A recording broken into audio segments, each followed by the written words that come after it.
Hello and welcome to The Reasons I'm Broke. I'm Kelly. And I'm Daniel. And this is number 27 of our podcast. We got a lot of great stuff this week. Some fantastic comics came out. We got some news from Nintendo, some lot of TV to talk about, and we attended a convention, comic book convention this weekend. Yeah, should be a good lengthy podcast. Yes, absolutely. But first we're going to start out with Bravest Warriors number 6. This one is written by Joey Cameo and illustrated by Mike Holmes. This is continuing with the beauty pageant that we saw, where the girls' brains are getting stolen, and the Bravest Warriors show up to try and stop this. Meanwhile, run into the evil Bravest Warriors, which are actually, they tie into the last story we had, where there was the time loop paradox. Right. So it's actually them created in the time loop paradox. Some pretty controversial stuff. I'm liking this. You got Wallow and his evil self is female. And they go, oh, so your Wallow's a girl? And she goes, sometimes. And then they start just making out, which was hilarious. And then you have Plum, who her evil self is a girl. But they start making out anyway. It was a really cute issue. Yeah, this isn't the first issue either where we're like, is this really for kids? Definitely not for children.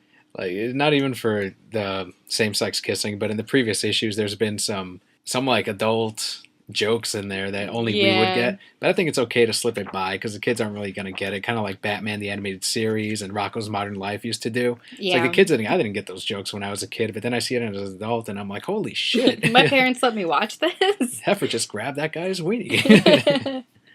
Yeah, it was a really good issue. We also have the back feature, which is Catbug is Missing.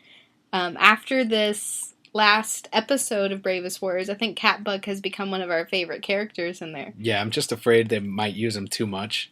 Well, it's hilarious because Catbug goes missing and Wallow spends the whole episode like, or the whole issue. Oh, that poor little guy, he's out there all alone. Meanwhile, Catbug's a badass, like taking people's money, jumping off cliffs with motorcycles. Yeah. Does he beat up somebody at one point? I don't even remember. Like he's tied to another guy by his wrist, kind of like in that Michael Jackson video, I think it's Bad. And they both have knives, and Catbug fucking beats that guy too. My name's Catbug. I like your glowy thing. It's real pretty. And then the guy just gives in. He's like, okay, Catbug, you win.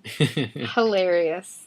It was a really cute issue. Definitely pick it up. I'm loving what they're doing with this series. The main story is a filler leading up to what's going to come next, but we still have the little notes at the bottom explaining even further what's going on. And they've maintained really strong with this series. And definitely check out the YouTube as well. Hilarious stuff. Absolutely. Next is the Monsters, Inc. one-shot. It's called A Perfect Date. This one's written by Alessandro Ferrari and drawn by Andrea Greppi. I guess this would be our one Marvel book this week. It is another one-shot. It's Disney. Yeah, I guess it is Marvel.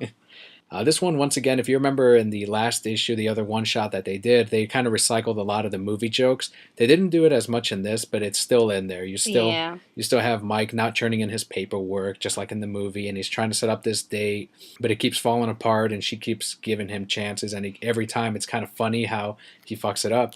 But then Mike Wazowski's friends, so includes Sully, the rest of the co-workers, all set up this elaborate date to make the Monsters, Inc. laugh floor into like a restaurant.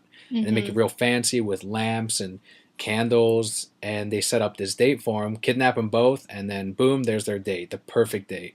It was a really cute issue. I thought it was written really well, too. It told a very compelling story. Every time I see, Pixar come out with something, as we've seen in the past, it's kind of mediocre, very much for children, but I think adults can get into this series as well. It was really cute. Yeah, I really liked it. Next, we have Before Watchmen, Ozymandias. This is number 6 of 6, written by Lin Wen and drawn by Jay Lee. This, it follows the pattern of the rest of the Watchmen series, where it just kind of goes, at the end. Another weak ending. Yeah. I did like it better than the other ones, and I don't know if that's because he talked less. Because I thought this series was very wordy, and I get that it has to be because that's Ozymandias' character. Because he's very wordy, he's a very logical guy. And you see that a lot in this one, too. You understand why he killed the comedian. You actually see him kill his secretary in this one. You don't see him, but you hear about it. It's implied, right? He says, And he goes through the rest of the issue talking about how she was the best secretary. He's not going to find anybody else who could fill her shoes, but she knew too much. And so for his plan to be completed, for the world to be saved, pushed her in front of a fucking bus. Right, yeah. It was an accident, but she fell in front of a moving bus. You know, he's doing what's necessary, even if it means getting rid of some people that he really admires. Right. I did think you see the comedian discover his plans, which ultimately leads to him being killed in the Watchmen. I don't know. I still don't like the comedian. You put my two least favorite characters in the same book, and I didn't think it was very comedian-like. Maybe I just didn't get the joke. Right. I liked it. The art, as always, is really good. Beautiful but you're art. right. The ending, once again, does have a weak ending. I think it mainly has to do with the fact that they have to tie it into the Watchmen story. So there has to be like a lead up to it. And then at the end, since you know what's going to happen, you kind of let it get a little bit not as exciting in your mind because you read what's going to happen and you know exactly where it's going to go from there. But Minutemen did it really well. But we also didn't know as much about the Minutemen as we did about these characters. Even, Manhattan was good at the very end when they continued it past the Watchmen. See, that's what I wanted them to do with this. But I guess they already did it with Dr. Manhattan. But it would have been cool if they included a little bit after Ozymandias' plan goes through and what he's actually planning on doing after that. Right, what the world has now become, let's say, 6 months later. And it ends with him going into the comedian's apartment and getting ready to take him out. Yeah. But that was the last issue of Before Watchmen, Ozymandias, number 6 of 6. Your pass of the week? If I had to have a pass, that would be it. I mean, it was still good, and if you got this far, you might as well just finish it out. If you haven't started, I don't even say I'd pick up the trade, because I didn't like Ozzy. Do you think they'll put all the Before Watchmen in a big trade? Oh, yeah. Yeah, they already solicited something like that. All right, so when that comes out, I'd say pick it up, because Minutemen was great. Silk Spectre was really good. Night Owl, I liked a lot, too. Dr. Manhattan. Rorschach had its moments. Mm-hmm. And, like you said, Ozzy had its moments. Beware, though, they do kind of fall flat at the end. Yeah, Comedian is the one that we would say absolutely avoid. Yeah, no. Overall, would you say that Before Watchmen was successful? Was it necessary for DC to do? Do you think it added to the Watchmen series? I don't think it was necessary. I do believe that some portions of it added to the series. I did like what they did with Silk Spectre a lot. Mm-hmm. I did like, of course, what they did with Minutemen, because you saw very little of the Minutemen in the actual Watchmen. But that was a fantastic story. It made me feel more for Night Owl, because when his mentor gets killed, I was just like, oh, okay, he's dead. But now I'm like, oh no, you were the coolest guy in the world. And now these thugs just destroyed you, and you could have kicked their ass. But you just didn't feel like living it, you know? Like, that's how I am now. I think it was a success. I mean, I'm sure they made money off of it. Yeah. I'm sure they did. And they'll probably make more when they come out with a compilation that also includes the Watchmen and read how it all, There you go. Next is Batgirl number 18, written by Ray Fox and drawn by Daniel Sampere. This one's actually going to be my pass of the week. Yeah. I enjoyed Ozymandias more than I did this one. This is right before Gale comes back, correct? Correct. Okay. So next month should have Gale coming back. It's going to be really interesting for me to see how she's going to pick up where this writer left off. Because clearly, you can tell by the end of this comic, this writer had a plan of where he was going. And now she gets to come back and, maybe that's going to be completely different from what was planned. Yeah, she quickly defeated this villain Firebug. And it was very, like you said, it rushed. It seemed like there was a lot of setup in the previous issue. Got him. And he's gone, yeah. And instead, you have the continuation of her brother, which is James Gordon Jr. Mm-hmm. And hopefully Gale will get back on that, and we'll see what she really wanted to do with this character and with this situation. This one is marketed as a Robin Requiem tie-in, but you only see, just like the Detective Comics issue, a tiny bit of reaction. She literally picks up the phone. She's talking to Dick Grayson, and she's just like, oh, I heard about Damien. And she's like, yeah, well, he's like, we can talk it later. And she cries, and then you have Gordon touches up on a little bit on that because he calls Barbara, and he's feeling bad because I don't know if Batman told him what happened. Yeah, Batman told him. Remember, in the beginning of the issue, James gets a text message from Batman. He gets a phone call. He gets something. He goes up to the roof, and Batman's there. And all Batman says is Jim, ... And then it cuts to Jim calling Barbara. But what I'm curious about is, I mean, he couldn't have told him, this is my son that died. He probably just told him Robin is dead. Yeah. And that's when Gordon called Barbara and was like, these are these moments that you just want to say, how much you mean to someone or how much they mean to you. And I really hope they continue to touch up on that as we continue on with the series, because the loss of Damian hit everybody hard. I like that we got to see that it hit Jim hard too. Exactly. And I hope that, you continue to see, because I feel like Jim is kind of absent from Barbara's life. I mean, I get that she's Batgirl and she's out of the house and they're both doing their own things. But I'm hoping that this will become, because you've got her brother in there. We're seeing a lot more of her mom. Throw in Dad, make it a big family affair. Yeah, let's see what Gail Simone has planned. Oh, anyway, it ends up, just to kind of round out the comic, her brother sends her on a wild goose chase, ends up calling their mom and saying, you're going to be at this place or I'm going to kill Barbara and feed her to our dad. Yeah. So we'll see where Gail picks up from that. Overall, I didn't like these last two issues. Most of it, like the last one, was internal monologue of James Jr. Mm-hmm. And observing his sister. Right. And talking about how she's a hero and people are just going to save her because she's a hero and da-da-da-da. Could have been stronger for me. Next is Batman and Robin number 18. This is, again, a Requiem for Robin. This is written by Peter Tomasi and drawn by Pat Gleason. This is my pick of the week. My pick of the week as well. There is not a single line of dialogue in this comic, and it is one of the strongest that I think I've ever seen. This may be the strongest comic book I've read thus far this year. Mm-hmm. It's definitely really good. In the New 52. I think this is the strongest. I think, yeah, it is.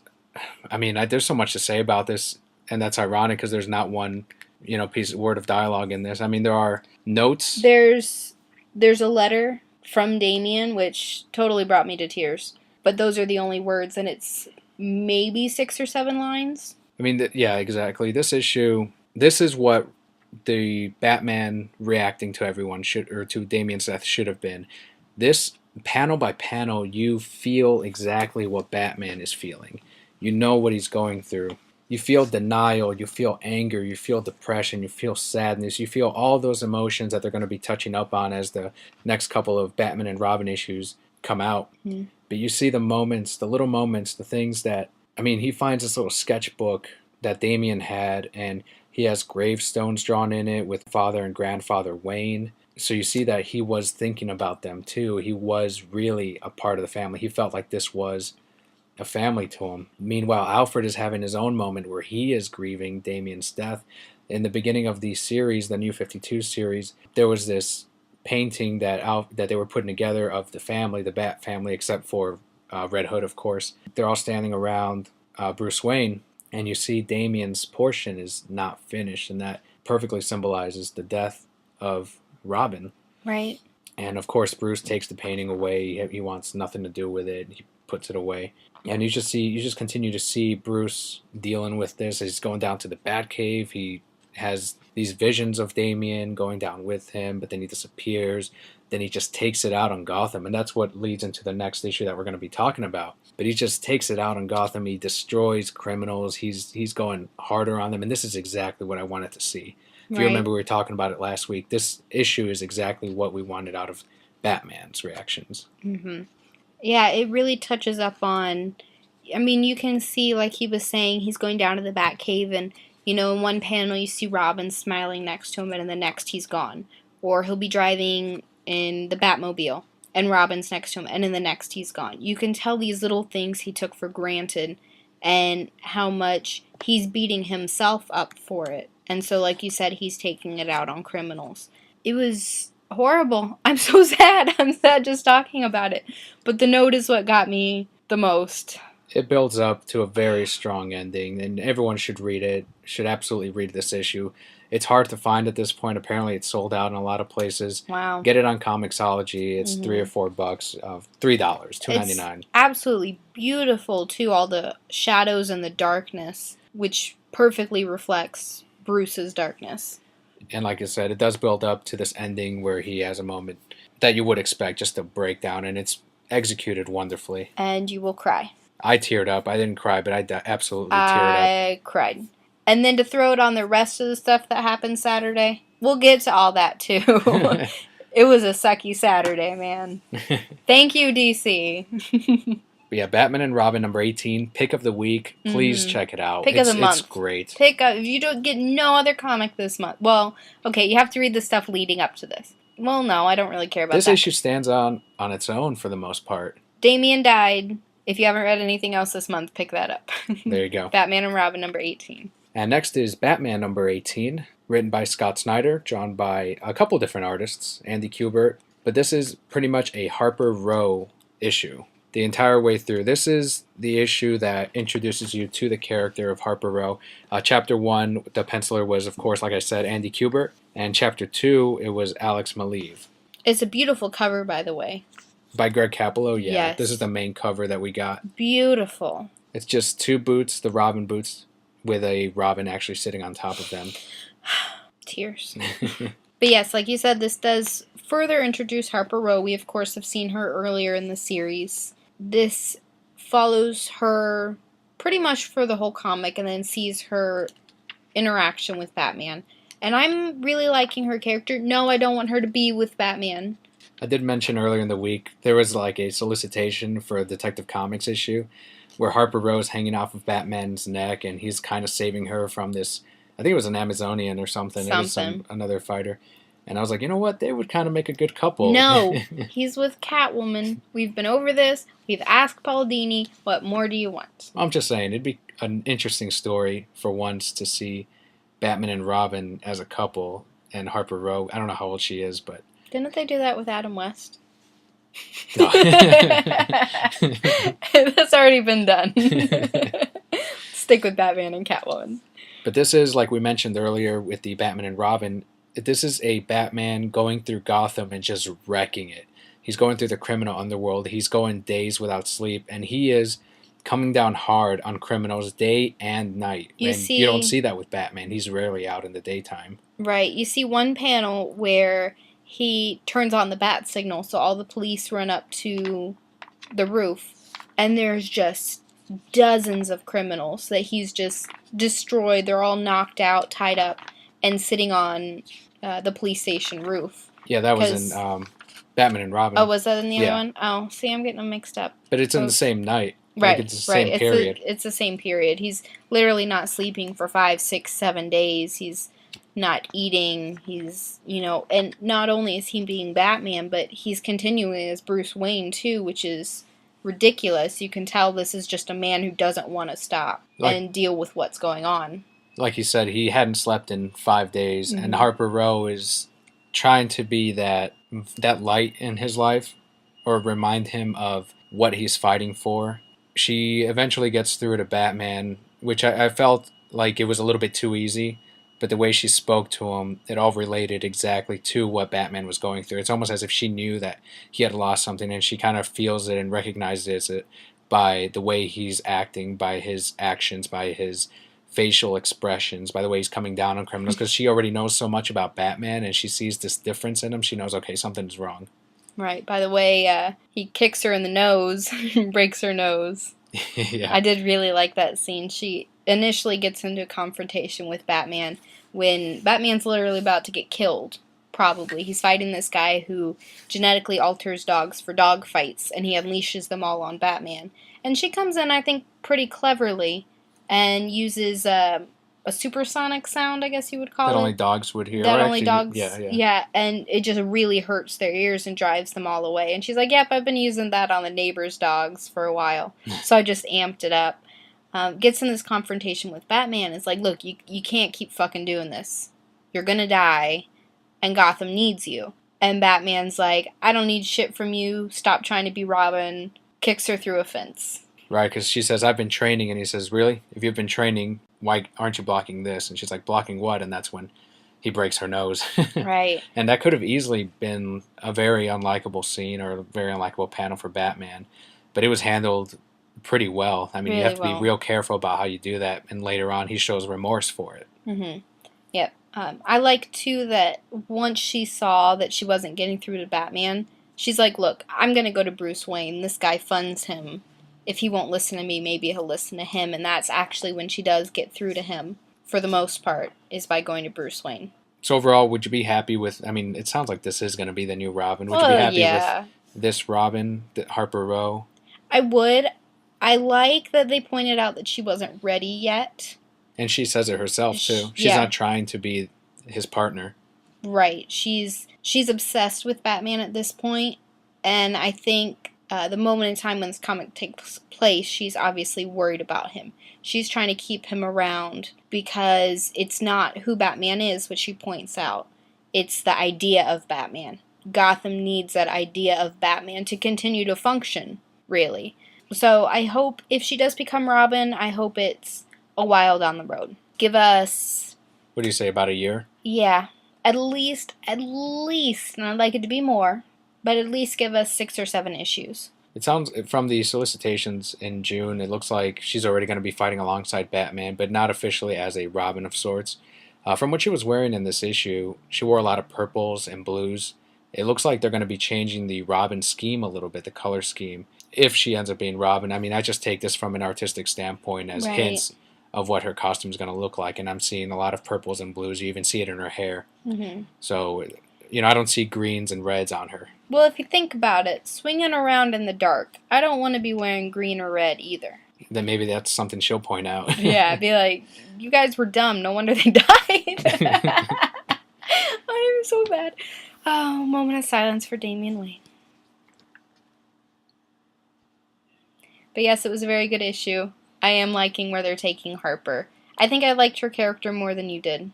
Probably. But I like that she did not get intimidated by Batman. She wasn't going to take any shit from Batman. She's like, look, you don't want to see it, but this is the way things are, and this is what you need to do.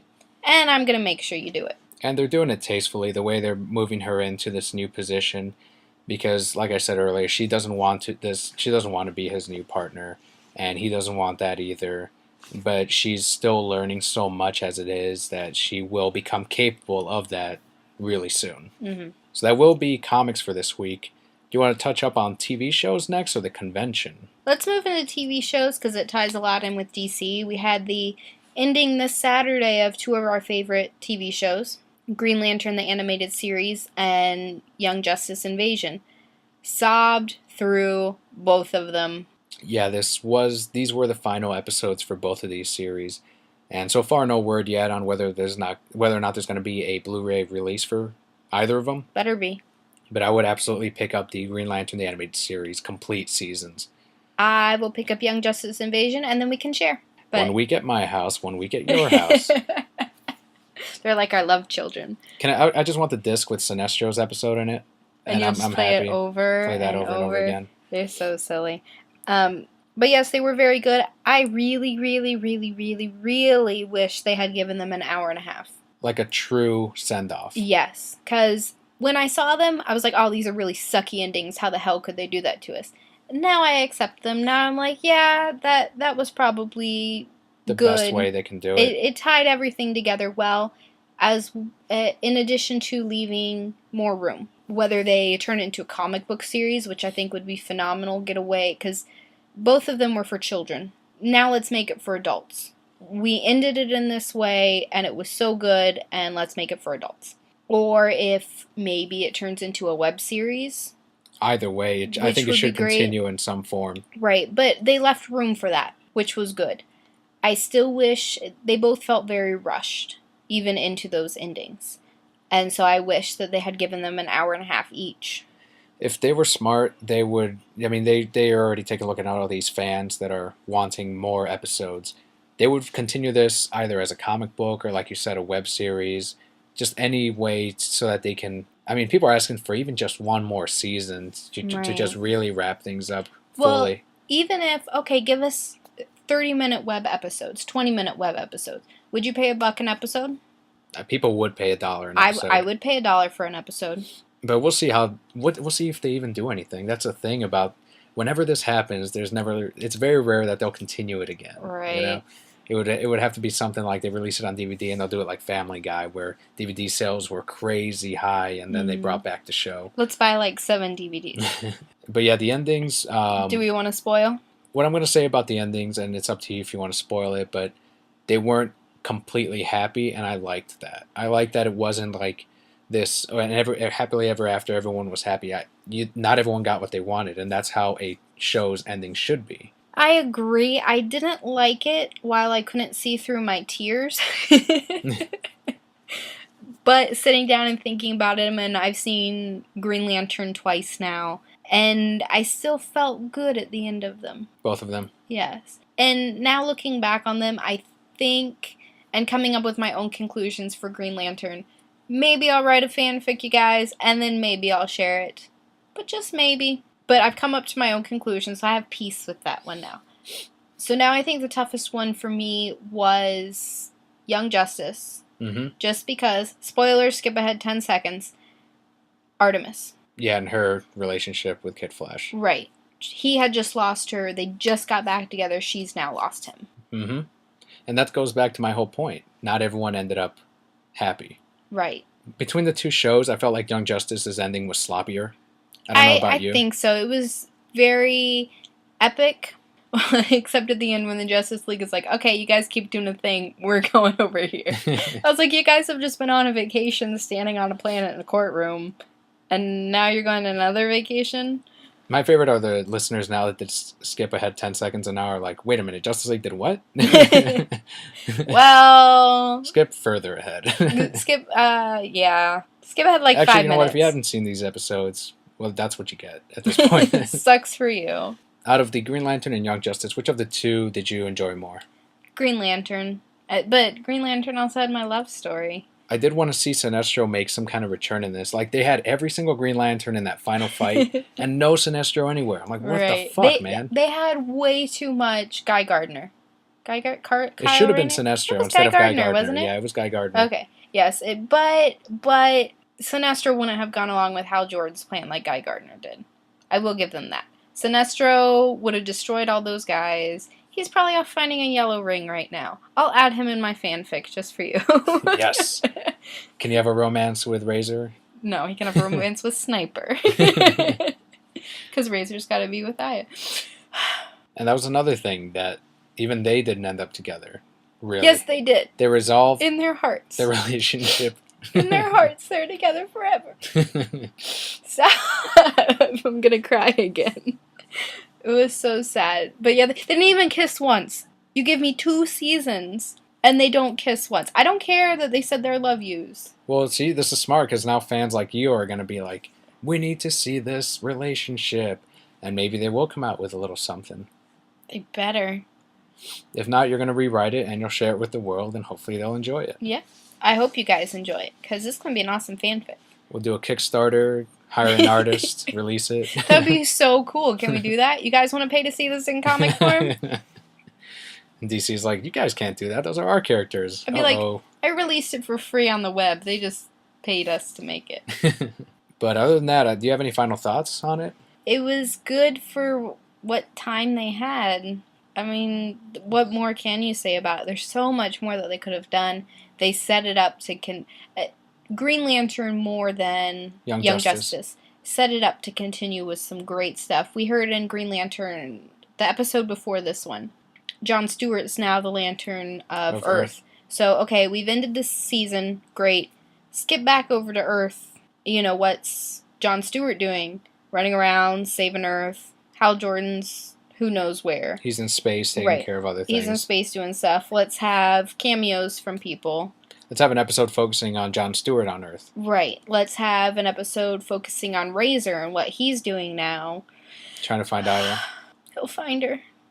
We'll see. He'll find her. He has hope. That I liked.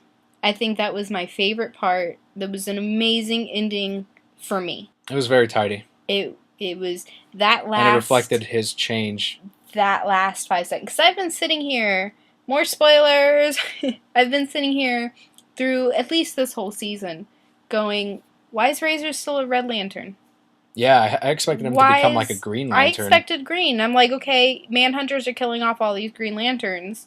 Let's get Razor in here to be this Green Lantern. Why is he still red? That, thinking back on it, they tied in very, very, very well with the end of the in-between seasons. because the in-between season took a lot of time off. When we pick back up, Razor's chilling with the Blue Lanterns, learning their ways. Come full circle to the end of this season. Yeah. That I thought was very well done. Mm-hmm. And from there, I think we're going to move on to the convention news. We went to MegaCon this weekend. Woo! It was a lot of fun. We go every year. I usually go to Wizard World. Hopefully try and go to C2E2. But we went to a couple of different panels. We met a bunch of comic book guests. I mean, I don't know where to start. There's always so much going on at MegaCon. Right. And they had some excellent... This year was more like a Star Trek The Next Generation con. But it didn't feel that way. When I was actually in there, I was like, you know what? It still feels like this is about comic books. Right. And MegaCon is about anime and TV shows and comics, but it still felt to me like you still had... If you're a comic book guy, you have all kinds of shit you can do. Right. All these people you can see. I was mesmerized. I think one of my favorite parts of the con was talking to Darwin Cook, who we've talked about relentlessly. Minutemen, he did Silk Spectre, among many other things. This is just his more recent work. And he's sitting here at this table, and I see him every year, but now he's actually drawing and watercoloring some pieces, some commissions. And I'm like, oh, I couldn't stop watching because I'm like, this is the artist I'm admiring his art all the time, and now he's making it in front of me. I hadn't seen that yet. Yeah, this guy was so funny standing there, and Darwin Cook's like, do you have any questions? He's, no. No, it just came a little bit. I love you, Darwin Cook. So you should have whispered to him. I would have laughed so hard. But yeah, that was awesome. And then we said, oh, how much for a commission? $400. $400. But you know what? From a guy like Darwin Cook, all the stuff that he's done, I kind of expected about that price. You know, it's a shame I don't have extra money to spend or anything. Because we're broke. Because we're broke. It's the name of this podcast. I don't know. We could have been more broke if we just went in debt. Well, okay. I'm going to be broke next week. That's right. We will be talking about that release in a little bit. We'll have to touch up on it in a minute. But Darwin was great. I made sure to tell him before Watchmen was the best of the... I'm sorry, Minutemen was the best of the 4 Watchmen books. You know, he said, that's great to hear. It means a lot when I hear that from fans. And he should hear that because he almost didn't do it. Wow, really? He almost didn't do it. There was an early interview. He gets criticism for his art as well, too, doesn't he? Because they say it feels too old-timey. Right. No, it's beautiful stuff. Watching him do it was definitely... It was a sight. It was fantastic. Really good. And on your side, you dressed up as Mary the Talon. Strix from Batgirl Annual #1. She is the mute Talon, or at least she doesn't speak in that issue. She was also, I think, one more issue before that in the Night of the Owls thing, because the Annual continued it.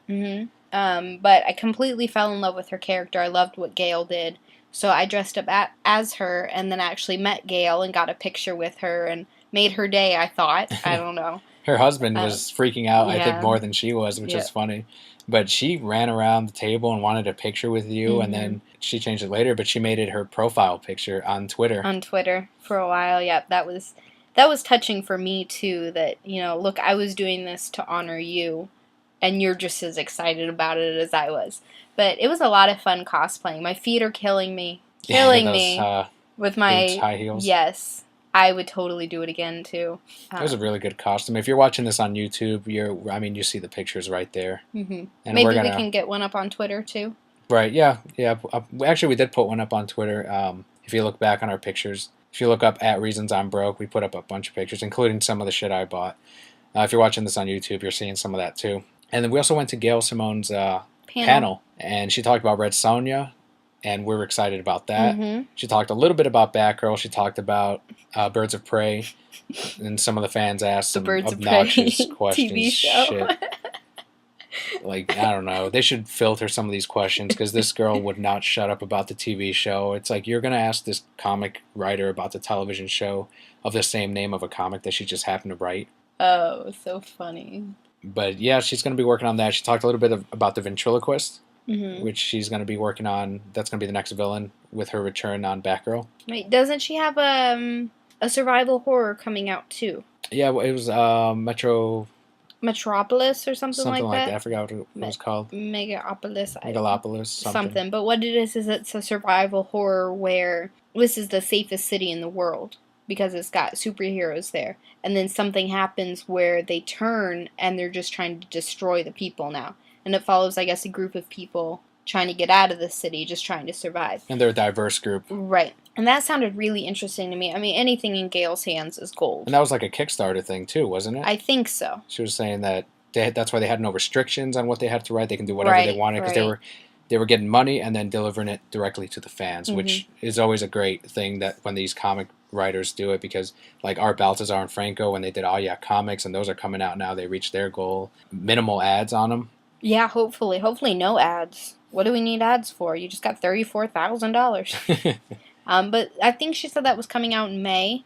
Mm-hmm. So when that comes out, we will definitely pick it up, read it, and let you guys know. One thing that I can kind of tell that was annoying Gail a little bit was the interviewer was asking a lot about her role as a woman in the industry. Mm-hmm. And she was emphasizing that she doesn't think about it like that. And I guess now that people bring it up, she does. But that she tries not to. She tries to just have it be like she's just another writer making a comic book. And the fact that this guy kept pushing that, like, well, you know, you're not a feminist per se, but you do have these strong female characters. It's like, man, come on. You can tell she just didn't want to answer these like that. Right. And I don't think it's so much about her being a woman trying to make them stronger. I think it's about her understanding, no, women don't just wear chainmail bikinis and do these crazy poses. Before they go into battle. Right, like in Red Sonja. They're humans just like everybody else. These are the emotions that we go through. And you can see it's not just her female characters that hold to that, it's her male characters as well. Yeah. She doesn't understand women, she understands people. Mm-hmm. When a female character just happens to turn down a guy that's trying to conquer her, and instead she's choosing her mate, people automatically take that as like, oh, she's trying to make this a strong character. It's like, well, what if a guy acted like that? Would you say that she was trying to make a strong male character? It'd just be a character, and that's what she was trying to emphasize. These are just characters, whether or not they're female or male, it doesn't matter. Right. I thought that was really inspiring, though. All the stuff she was saying was great. Yeah, I think we need to write a comic now. That's definitely someone women can look up to. Okay, interviewer man. And what else did we see at MegaCon? There was all kinds of shit for sale. We got a bunch of decals. I got the Sinestro Corps sticker that I put on my comic book box holder. There were 1,000 Pikachus I wanted to buy, but I refrained because of next week. Do we want to go ahead and just tie that in now? Yeah, we can just go in. Yeah. Nintendo announced the Pikachu 3DS XL is coming to the US. Mm-hmm. No pre-orders on that, guys. Nope. So you're going to have to rush out Sunday morning. $200. $200. So I refrained from my super adorable Pikachu plushes. I think there were like 57 of them that I wanted because I have that coming out next week. We had heard it on a previous podcast, but if you go to Target on Sunday morning, they're going to be $40 off. $50 off. $50 off? I heard 40. I don't know. But I mean, it's going to be very difficult to get one, but try. Yeah. It's $40. If not, you try the next place. I would say split up and go with friends. Put one in one line and one in another. One guy go to Best Buy, one guy go to Target, one guy go to GameStop or whatever. Right. But Target is the one that's going to have it for cheaper than the other places. Mm-hmm. Very excited about that. But getting back to MegaCon, we met John DiMaggio, voice of Bender, Jake from Adventure Time, Joker on the Red Hood, bunch of stuff.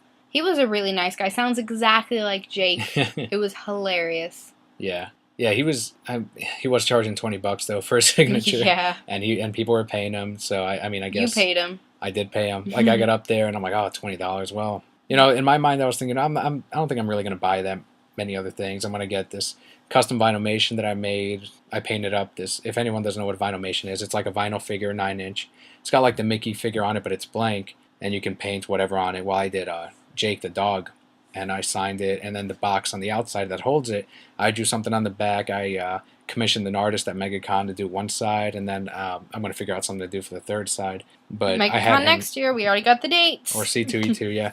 And I had him sign the bottom of it right next to my signature. But yeah, it was $20. Tara Strong was charging $20 as well. She had a long line.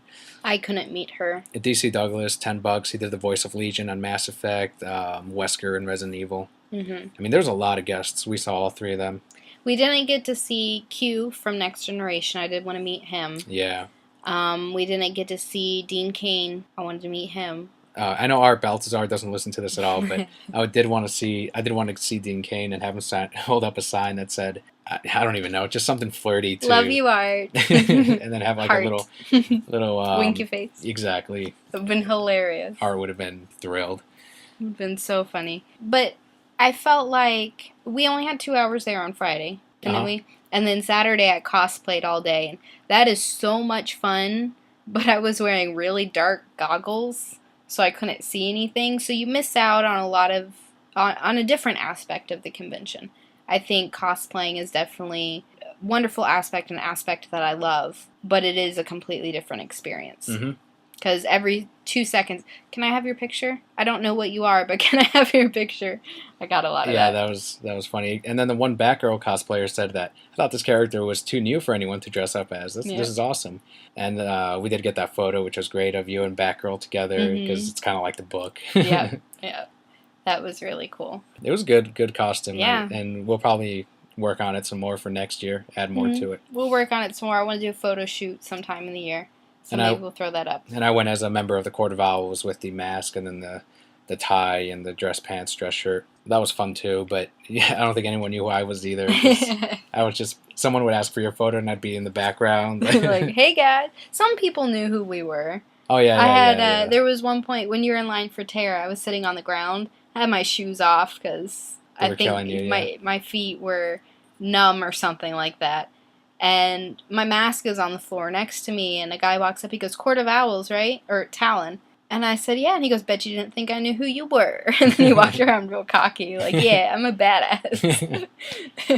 Okay, sir. But yeah, I mean, there were a number of people who knew who we were. It just isn't as widespread as some of the other characters that you saw. Yeah. Some of the great cosplays I saw, though, the first day we saw those Saga guys. Oh, that was great. A group of... Yeah, it was... I just saw the 2 of them. But right ethnicity for it, which is always a plus. Perfect costumes from, like, directly off the cover of the first issue. And the prosthetics. Yeah. I like the thin Captain America that I saw. He had the blue outfit, shield, and everything, but it's just really thin. And, I'm thinking, you know what, that's not a bad cosplay. That's just Steve Rogers before he got the super soldier serum. Yeah. It's cool. Yeah. I love seeing the guys in their pajamas, too. Because I'm like, sir, those are just Spider-Man pajamas. The lazy cosplays where they just get the hat, but they're wearing just regular clothing underneath. Oh, a Hawaiian Getaway Joker. Oh, my God. It was Joker from The Killing Joke when he shoots Barbara Gordon. And it was a really good costume. And some guy next to me is like, oh, look, it's Hawaiian Getaway Joker. I'm like, yes, that's who it is. It's Killing Joke Joker, asshole. Of course, women always scantily clad and lines of men taking their picture. They like the attention, I think. Well, yeah, that's why they do it. Or, not because they like the character or anything. It's for the attention. Well, were you listening to that girl dressed as Cammy behind us? A little bit. One guy's like, do you play Street Fighter? And she's like, a little bit. So, well, she was being sarcastic. She was like, she said no. Yeah, and then he's like, oh, so you just like the character? And she's like, yeah, I play Street Fighter. He's like, oh, I thought you were being funny. And it's like, shut up, dude. You're not going to get with this lady. I did like the Superman Beyond cosplay. That one was really good. Like, the costume was awesome. He was kind of big as well, and he had the gray hair. I wish I'd gotten a photo, because that one was awesome. I liked Casual Friday Superman. No, the one with the jeans. And... Yeah, he had on jeans and then a Superman t-shirt with a nice big-ass cape. But he was just, like, running around the parking lot. I don't know. These cosplays are funny. Good artists at Artist Alley, you know. I always encourage people to try to spend money there. We bought a bunch of prints, too, there. We got some custom commissions. Oh, I got that Aya print. That was a great print, too. It was green. If you're watching this on YouTube, you know, you've probably seen it by now, or you're seeing it now. I got one of Batman catching a balloon. That was beautiful, too. Same artist. It's really good stuff. Yeah, I wish we could have gotten more. We were kind of trying to conserve our money just with, you know, everything that's going on right now. And I really wanted to get, like, a custom sketch cover by one of the Adventure Time comic book artists who was there. $20, he would have sketched it and inked it.